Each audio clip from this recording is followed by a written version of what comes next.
Bonjour à tous. Alors, bonjour à ceux qui sont au groupe de Mornay, au groupe de Montier, et à vous tous qui êtes en ligne. Merci d'être présents. Merci de pouvoir qu'on peut partager ce sabbat ensemble.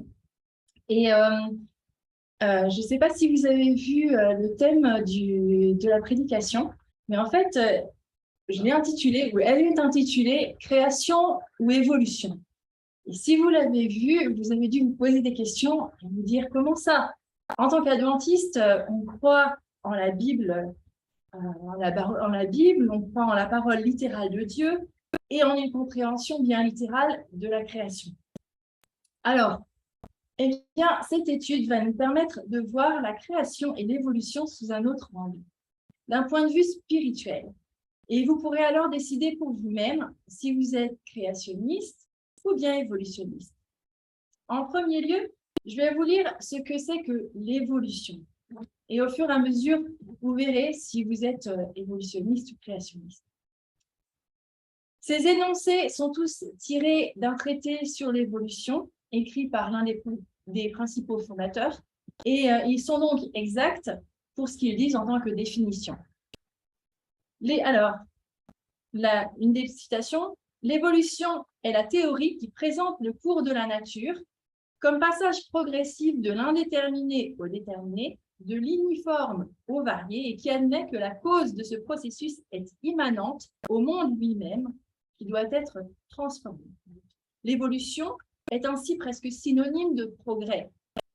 C'est un passage du plus bas au plus élevé, du plus mauvais au meilleur. Ainsi, le progrès s'oriente vers une plus grande valeur de l'existence, au jugement de nos sentiments. Voilà, ça c'est la définition des fondateurs ou de ceux qui ont conçu la théorie de l'évolution. Remarquez les points particuliers de ces trois phrases.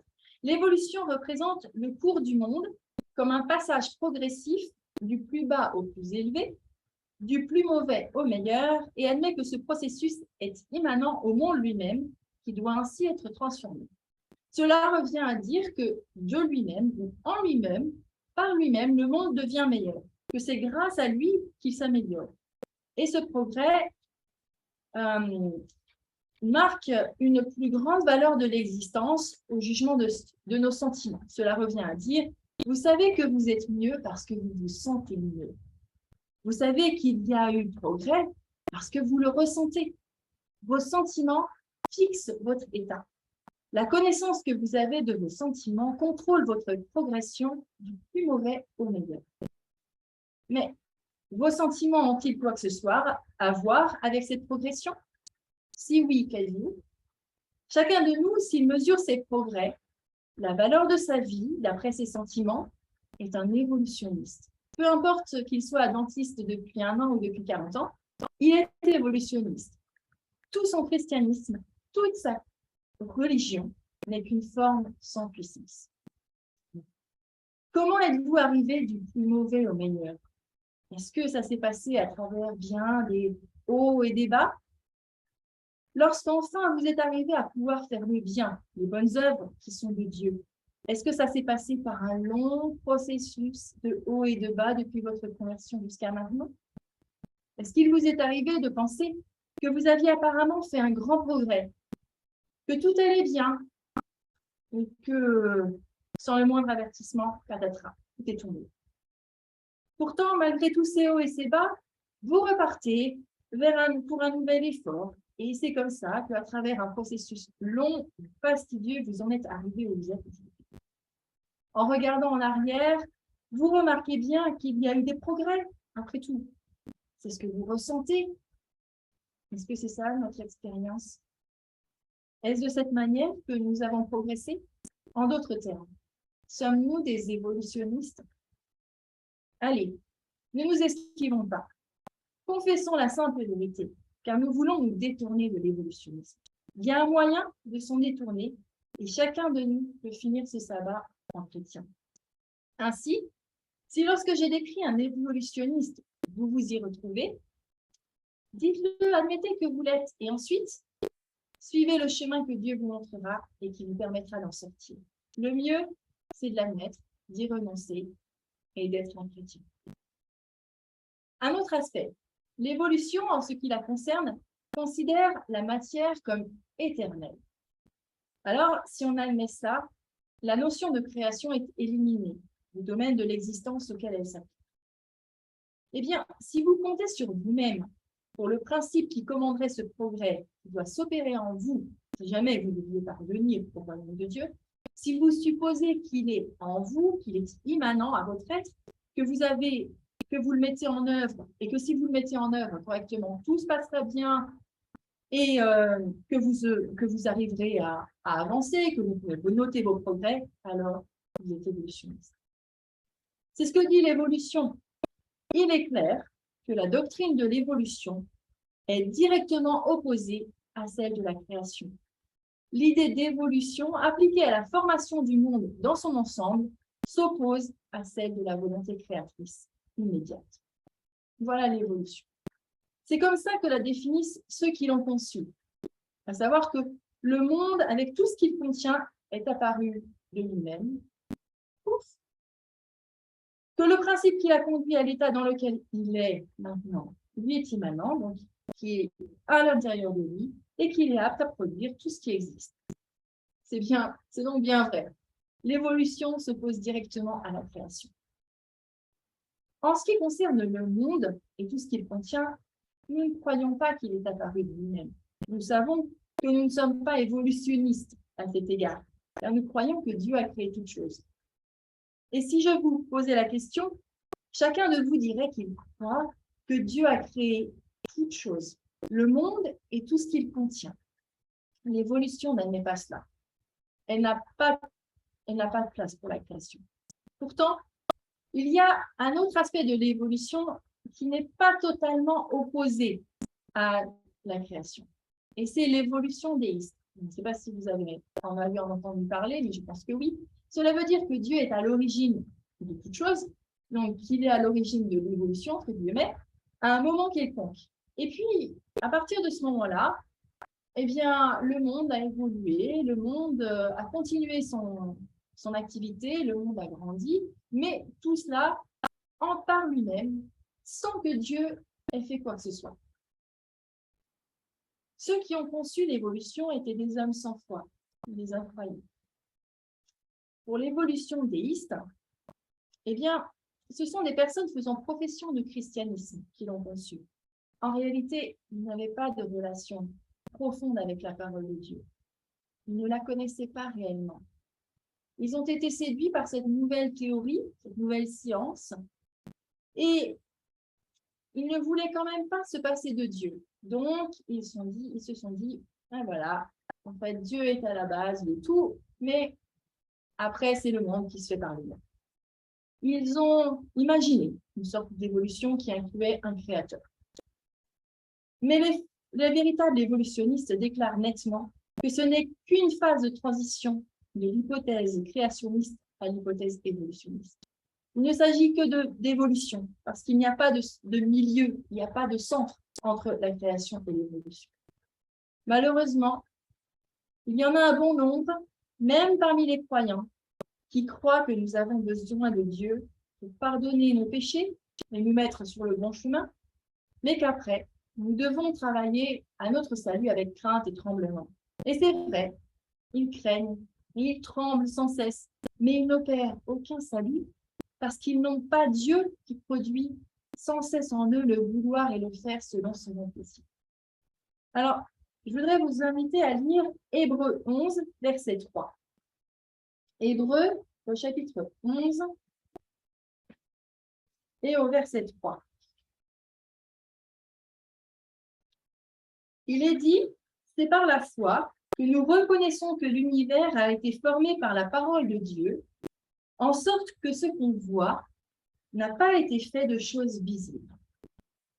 Il est dit que c'est par la foi que nous comprenons que les mondes ont été formés, assemblés, arrangés, construits, par la parole de Dieu, en sorte que ce que l'on voit n'a pas été fait de choses visibles. La terre que nous avons, elle n'a pas été faite à partir des roches. Les hommes n'ont pas été faits à partir des singes. Les primates eh bien, les singes, le chaînon manquant n'a pas été fait par des têtards et que le tétard n'a pas été fait par un protoplasme à l'origine, tout au commencement. Et tout ça n'a pas commencé par un Big Bang.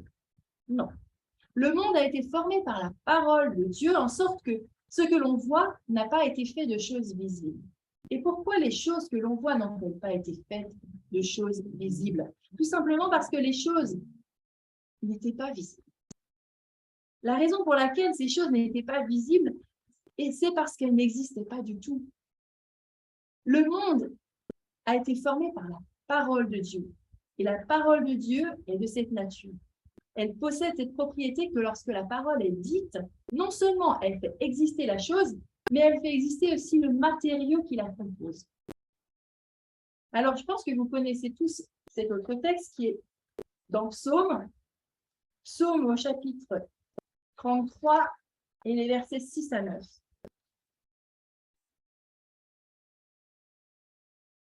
Les cieux ont été faits par la parole de l'Éternel, et toute leur armée par le souffle de sa bouche.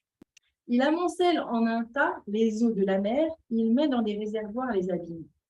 Que toute la terre craigne l'Éternel, que tous les habitants du monde tremblent devant lui, car il dit, et la chose arrive. Il ordonne, et elle existe. Alors j'ai une question à vous poser. Combien de temps s'est-il écoulé entre la parole prononcée et son accomplissement? Aucun. Aucun temps. Pas une semaine, pas de longues années. L'évolution, même celle qui admet un créateur, affirme qu'un temps prédéfini, indéfini, incalculable, ou six longues périodes indéterminées de temps passèrent pour la formation des choses que l'on voit après que Dieu ait parlé. Mais ça, c'est de l'évolution, pas la création. L'évolution consiste en un long processus. La création a lieu par la parole de Dieu. Lorsque Dieu, par la parole, a créé le monde, il dit que la lumière soit. Je pense qu'on est tous familiers avec ce texte. Que la lumière soit. Eh bien, combien de temps s'est écoulé entre la parole et le moment où la lumière a été? Je veux que vous compreniez bien cette question, afin que vous puissiez décider si vous êtes évolutionniste ou créationniste. Alors, laissez-moi vous poser à nouveau cette question. Y a-t-il eu si longue période de temps entre le moment où la parole a été prononcée et son accomplissement? Non, bien sûr. Pas une semaine, pas un jour, pas une heure, pas une minute, pas même une seconde. Non. Il n'y a pas eu un moment, ni même une seconde entre le moment où Dieu dit que la lumière soit et l'existence de la lumière. Aussitôt que la parole a été prononcée, la lumière a été. Voilà comment cela s'est passé. Alors, on est d'accord, quand Dieu a dit que la lumière soit, il n'y a pas une seconde qui s'est passée et la lumière a été. Très bien. Alors, celui qui admet qu'un temps quelconque s'est écoulé est un évolutionniste. S'il admet qu'il s'agit de durées incalculables, succédant à des durées incalculables, il est simplement plus évolutionniste que celui qui pense qu'il n'y a eu qu'un jour. Mais il lui est semblable. C'est seulement un peu plus accentué. Alors Dieu dit qu'il y a un firmament. Et qu'est-ce qui se passe? Bien sûr, le firmament est arrivé. Alors, entre le moment où Dieu dit qu'il y a un firmament et qu'il sépare les eaux d'avec les eaux, combien de temps s'est-il écoulé? On est d'accord? Ça a eu lieu instantanément. Alors, si quelqu'un affirme qu'il y a eu une très longue période de temps, eh bien, c'est un évolutionniste. S'il admet qu'il y a eu une heure, une minute seulement, eh bien, il n'admet pas la création. Lorsque le Seigneur a dit que les eaux qui sont au-dessus du ciel se rassemblent en un seul, au-dessous du ciel se rassemblent en un seul lieu et que le sec paraisse, et quand il a dit que la terre produise de la verdure et de l'herbe, ça a été instantanément. Quand Dieu dit eh bien, qu'il y a des deux luminaires dans le ciel et qu'il a fait les étoiles, il a dit la chose a existé. J'avoue que j'aimerais bien être à voir une vidéo, parce qu'on est à la période où on voit beaucoup de vidéos et on arrive des fois à retourner dans le passé, voir des choses qui ont eu lieu quelques années auparavant. Mais là, j'avoue que j'aimerais bien être il y a 6000 ans et voir la chose arriver. Je pense que ça doit être très impressionnant. Dieu parle et le soleil existe, la lune existe, et les étoiles sont là, et les animaux peuplent la terre. Ça, c'est la création. Vous voyez, pour l'évolutionniste, il est parfaitement logique et raisonnable d'écarter la parole de Dieu et de n'avoir en elle aucune foi, car l'évolution elle-même est l'opposé de la création. Et si l'évolution est opposée à la création et que la création est la parole de Dieu, alors, logiquement, l'évolution est contraire à la parole de Dieu. Pour revenir à la création au commencement, lorsque Dieu parle, il y a dans sa parole l'énergie créatrice de produire ce que dit cette parole. C'est ça la création. Et cette parole de Dieu est la même hier, aujourd'hui et pour l'éternité. Elle vit, elle demeure à jamais. Elle a en elle la vie de Dieu, la vie éternelle.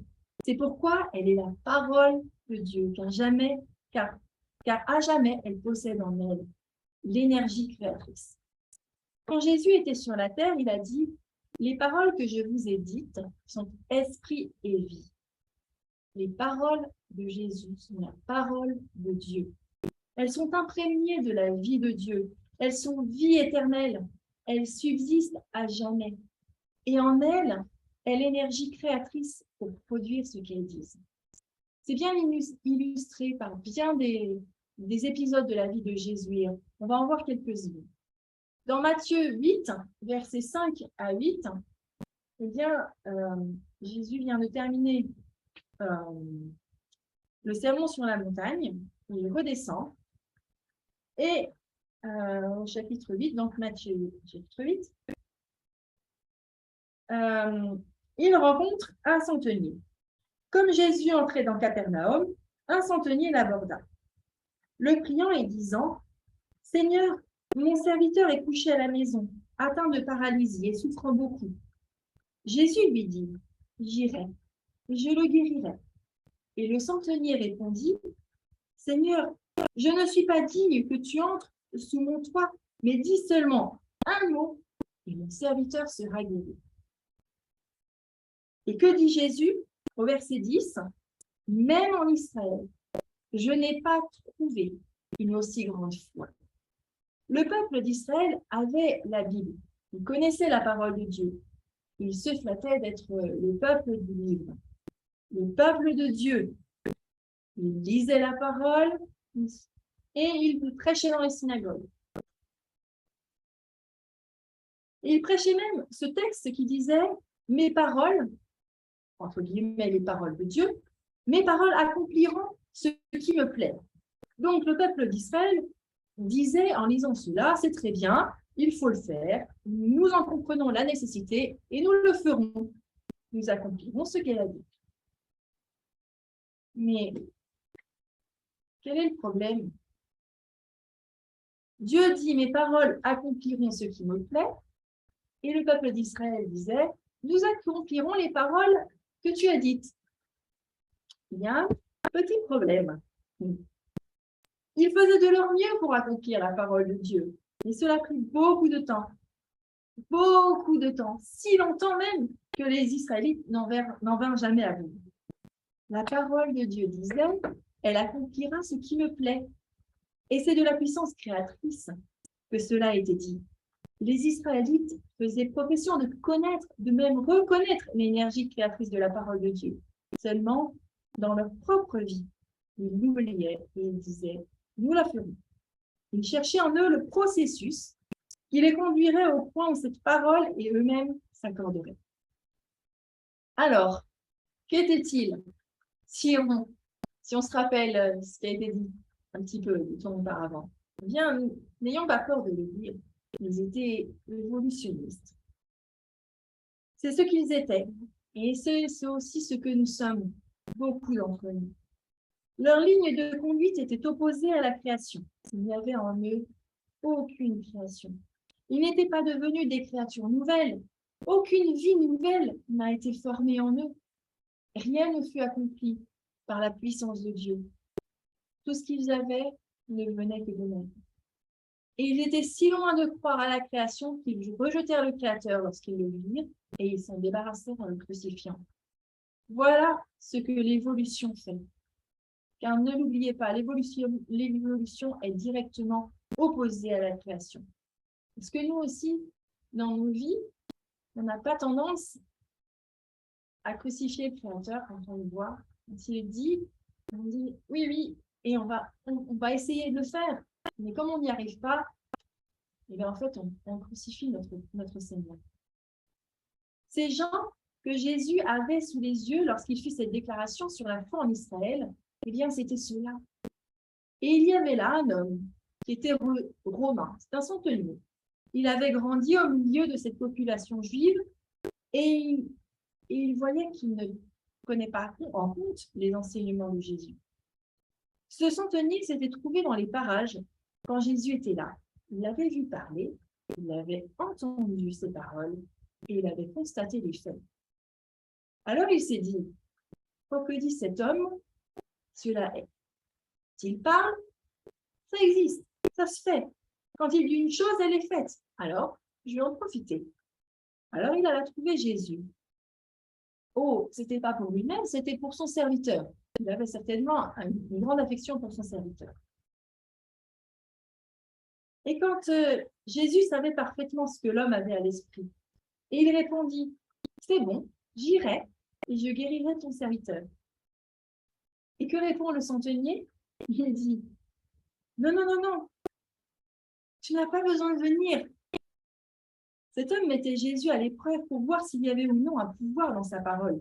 C'est pourquoi il a dit, dis seulement un mot, et mon serviteur sera guéri. Et Jésus a répondu, qu'il te soit fait selon ta foi.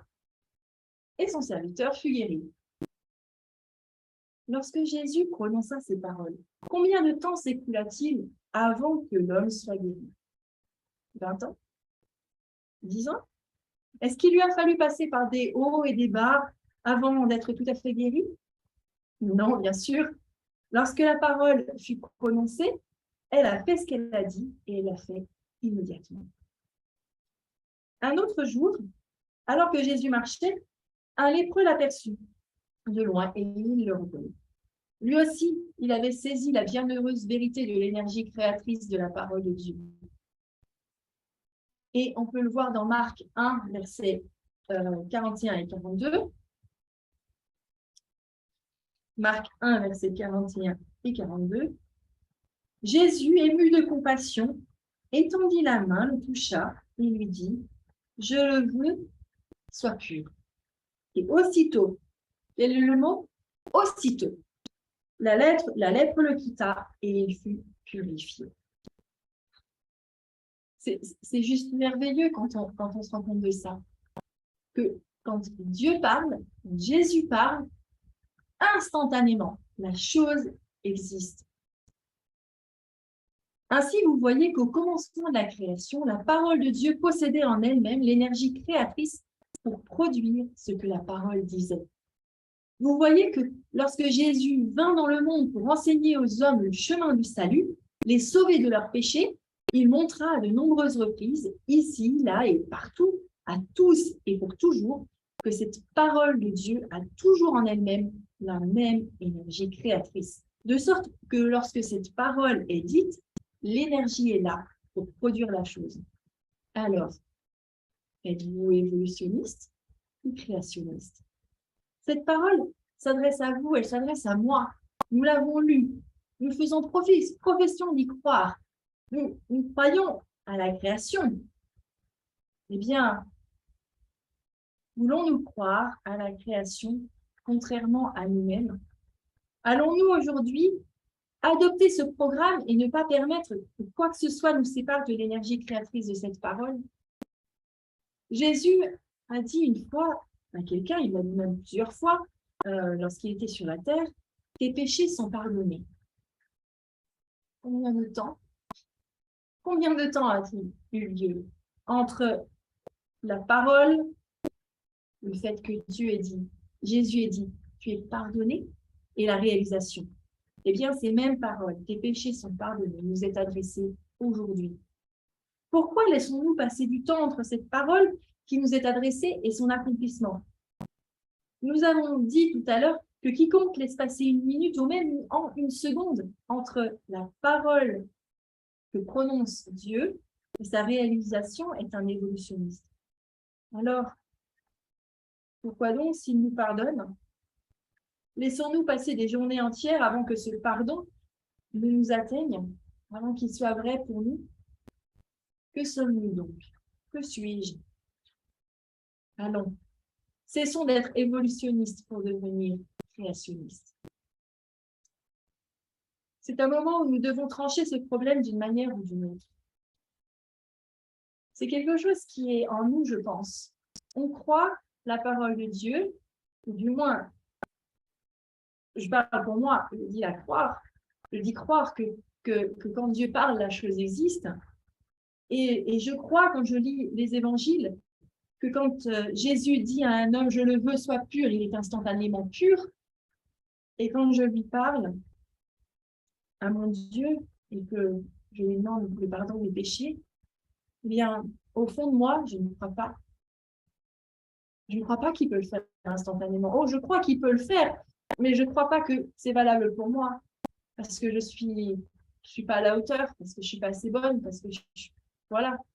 Eh bien, en fait, alors, il faut que je vous avoue quelque chose.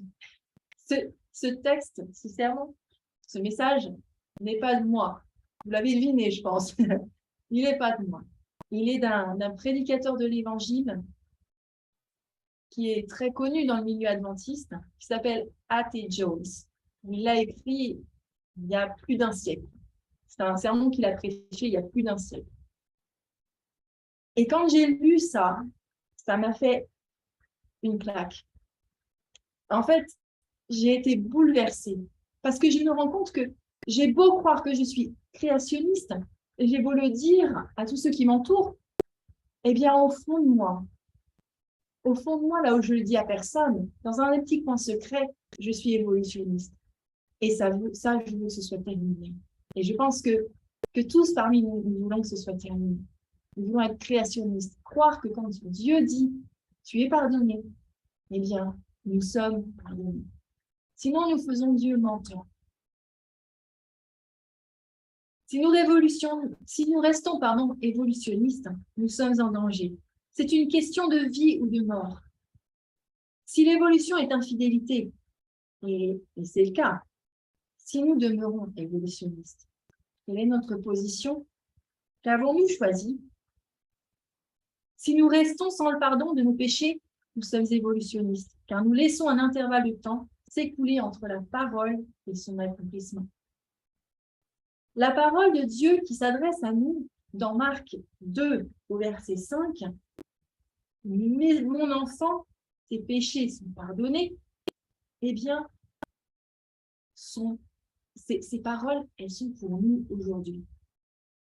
Je rends grâce à Dieu qu'il en soit ainsi, parce que l'énergie créatrice est dans cette parole pour ôter tout péché et faire de l'homme une nouvelle créature. Je crois à la création, et je pense que vous y croyez aussi. Croyez-vous à l'énergie créatrice qui est dans le mot « pardonner » qui nous est adressé, ou bien êtes-vous évolutionniste comme moi et dites-vous « Je ne vois pas comment cela peut être, je suis si mauvais. J'ai essayé de bien faire, mais j'ai si souvent échoué. J'ai connu des hauts et des bas, et j'ai été plus souvent en bas qu'en haut. » Eh bien, nous sommes évolutionnistes. Et bien des gens ont soupiré pour avoir un cœur pur. Ils disent « Je crois au pardon des péchés, et tout cela, je l'accepterais si j'étais sûre de pouvoir tenir. » Mais il y a tant de mal dans mon cœur, tant de choses à vaincre, que je n'ai pas confiance. Mais voilà la parole. Crée en moi un cœur pur. Et un cœur pur naît par la création, pas autrement. Cette création est opérée par la parole de Dieu. Et je voudrais revenir à ce qu'a dit Florian tout à l'heure, parce qu'on a pu entendre une partie de l'école du sabbat. quand Florian, tu as raconté ton témoignage et comment dans cette chambre froide, tu as eu un seul texte de l'évangile, un seul texte de la parole de Dieu en tête et que tu as pris cette promesse et tu l'as mise en pratique dans le sens où tu l'as proclamé devant Dieu et le Seigneur a répondu. Eh bien, il a répondu instantanément. Et je pense que c'est ça. Ce que le Seigneur nous appelle à faire, c'est à prendre ses promesses, à les lire, mais à les mettre dans notre vie de tous les jours. Et à les réclamer pour nous, à le remercier, à le louer de ce que déjà il a accompli ses promesses. Lorsque, dans Ézéchiel 36, 26, il nous est dit « Je vous donnerai un cœur nouveau, je mettrai en vous un esprit nouveau ».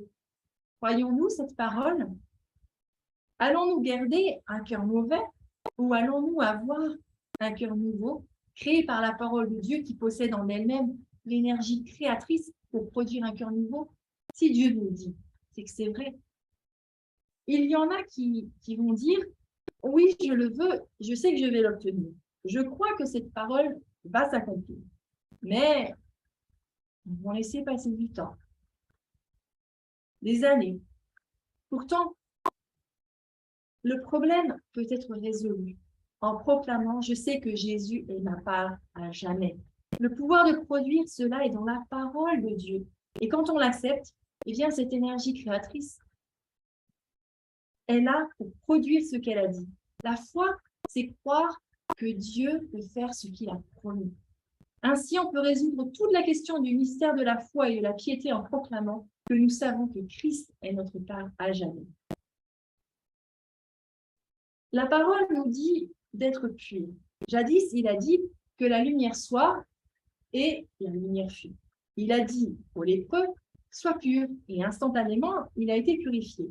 Alors, il nous dit maintenant, sois pur. Qu'en est-il? Pour le salut de notre âme, confions-nous en cette parole créatrice. Reconnaissons l'énergie créatrice de la parole de Dieu qui nous est adressée dans la Bible, car cette parole de Dieu est la même pour nous, ici, aujourd'hui, qu'elle était lorsqu'elle fit apparaître le monde, qu'elle fit surgir des ténèbres la lumière et qu'elle purifia les lépreux. Cette parole est toujours valable. Cette parole qui vous est dite aujourd'hui, si vous la recevez, vous créez à nouveau en Christ. Cette parole, dite dans le désert enténébré et l'espace vide de notre cœur, si nous la recevons, il produit la lumière de Dieu. Cette parole qui vous est dite aujourd'hui, qui nous est dite aujourd'hui, à nous qui sommes atteints de la lèpre du péché, si nous la recevons, nous purifiera aussitôt. Laissons-la faire. Mais comment serais-je pur? Par l'énergie créatrice de cette parole. Sois pur. C'est pourquoi il est écrit, déjà vous êtes purs à cause de la parole que je vous ai annoncée. C'est Jésus qui le dit dans Jean 15, verset 3. Le sommes-nous? Serons-nous créationnistes à partir de maintenant? Ou bien allons-nous continuer sur notre voie? Vous voyez quelle bénédiction il y a là. Lorsque vous lisez la parole, recevez cette parole, méditez-la afin qu'elle puisse accomplir son œuvre en vous. Vous vivrez alors dans la présence même de la puissance créatrice. La création continue alors dans nos vies. Dieu crée en nous la justice, la sainteté, la vérité, la fidélité, toutes choses bonnes et miséricordieuses. Et lorsqu'il en est ainsi, notre observation du 7e jour, du sabbat, le repos institué par Dieu, eh bien, cette observation signifie quelque chose. Le sabbat, c'est un mémorial de la création. Le signe que celui qui l'observe connaît le Créateur, qu'il a connaissance du mode de création. Mais alors, si nous n'y croyons pas vraiment, au fond de nos cœurs, eh bien, notre observation du sabbat n'est qu'un mensonge. À moins de reconnaître la parole de Dieu comme une énergie créatrice dans notre vie, jour après jour, notre observation du sabbat est un mensonge. Car Dieu a dit du sabbat qu'il est un signe entre moi et vous, afin que vous sachiez que je suis le Seigneur, votre Dieu, le Créateur de toutes choses. Si on prend Éphésiens, je vous invite à prendre Éphésiens au chapitre 2. les versets 8 à 10. Nous lisons: c'est par la grâce que vous êtes sauvés, par le moyen de la foi. Et cela ne vient pas de vous, c'est le don de Dieu. Ce n'est point par des œuvres afin que personne ne se glorifie, car nous sommes son ouvrage, ayant été créés en Jésus-Christ pour de bonnes œuvres que Dieu a préparées d'avance afin que nous les pratiquions. Vous n'avez pas à espérer produire de bonnes œuvres par vous-même. Vous avez essayé. Nous essayons, l'évolutionniste essaye. Il est toujours en train d'essayer, mais sans y parvenir. Pourquoi nous efforcer de produire de bonnes œuvres quand nous savons que nous n'y arriverons pas? Jamais il n'y aura quelque chose de bon en nous, d'aucune sorte, d'ici à la fin du monde, à moins que cela ne soit créé par le Créateur lui-même, par sa parole, qui en est le pouvoir de créer. Ce n'est que par la parole de Dieu, ce n'est que par sa présence dans nos vies que ces bonnes œuvres peuvent être accomplies parce qu'elles sont déjà créées par Dieu. Voulez-vous pratiquer de bonnes œuvres? Cela n'est possible qu'en étant créé en Jésus-Christ pour ces bonnes œuvres. Alors, arrêtons de nous efforcer. Tournons-nous vers le Créateur et recevons sa parole créatrice. Dans Colossiens 3,16, il nous est dit que la parole de Dieu demeure en vous dans toute sa richesse. Alors ces bonnes œuvres se manifesteront et nous serons des chrétiens. Alors, parce que nous vivrons avec le Christ, que nous sommes en présence de l'énergie créatrice, nous jouirons de cette heureuse, douce paix, de cette force véritable, constructrice, qui est le propre d'un chrétien. Lorsque Dieu nous dit que nous sommes son ouvrage, ayant été créés en Christ Jésus pour de bonnes œuvres, que Dieu a préparées d'avance afin que nous les pratiquions, reconnaissons donc le Créateur. Reconnaissons seulement les bonnes œuvres qui sont créées en nous et n'accordons aucune attention à quelque œuvre que ce soit qui n'ait pas été créée par Dieu. Car il n'y a rien de bon que ce qui est créé par le Seigneur. Maintenant, nous sommes recréés en Christ Jésus.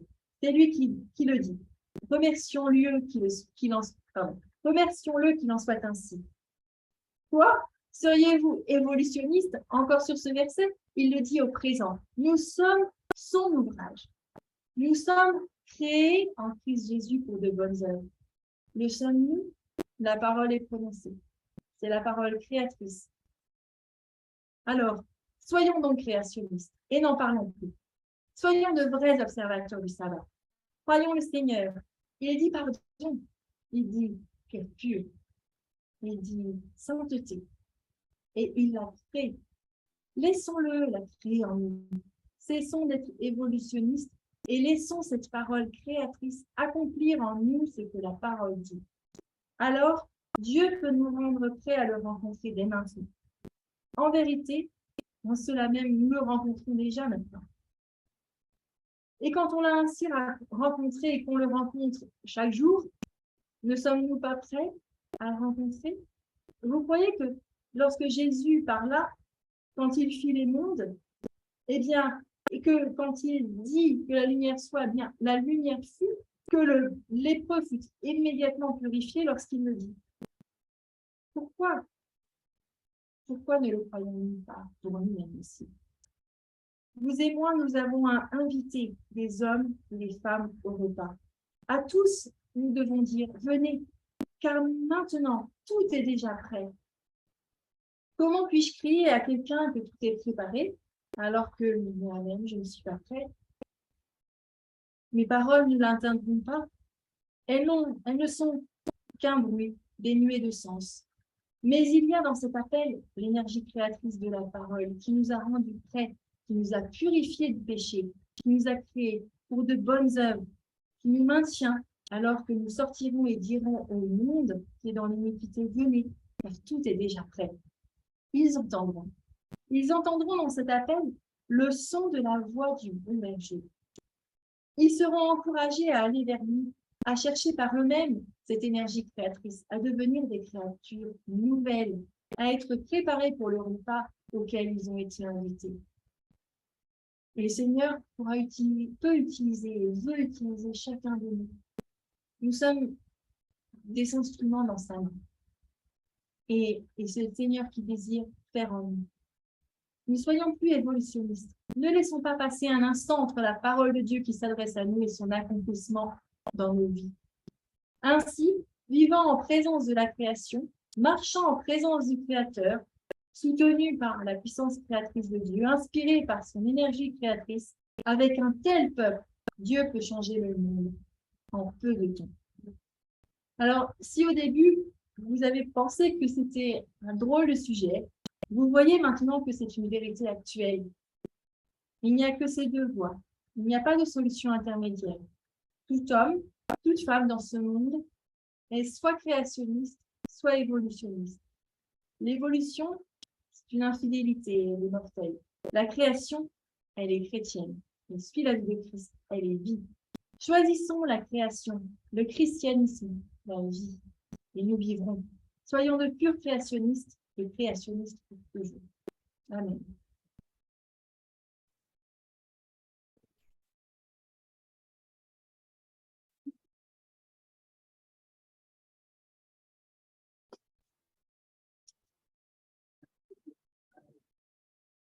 Merci à Elisabeth pour ce message de foi et d'espérance, que nous puissions véritablement faire toujours plus nôtre cette démarche de foi, de croire en un Dieu qui agit, je dirais, à chaque moment de notre vie, jour après jour.